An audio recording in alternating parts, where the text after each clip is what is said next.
Patay isang lalaki sa Tondo, Maynila matapos umunong pagsasaksaki ng dating kaalitan. Ang ugat umano ng krimen, tinutukan ni Von Aquino.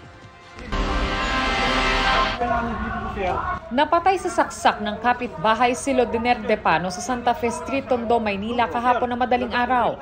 Itong suspect at victim matagal nang may away, na may alitan, muntik na magsaksakan, pero madalas rin naman napag-aayos sila sa barangay.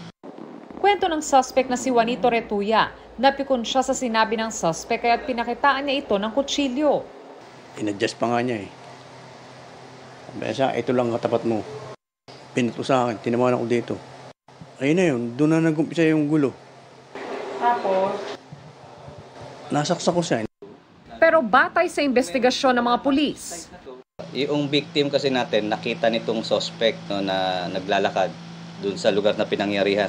Hinabol niya ito ng saksak.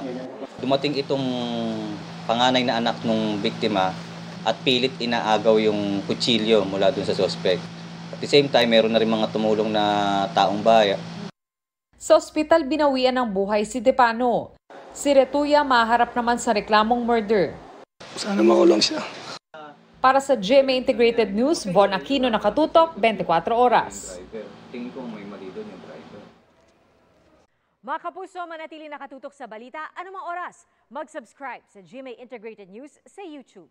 At sa mga kapuso abroad, samahan nyo kami sa GMA Pinoy TV at sa www.gmanews.tv.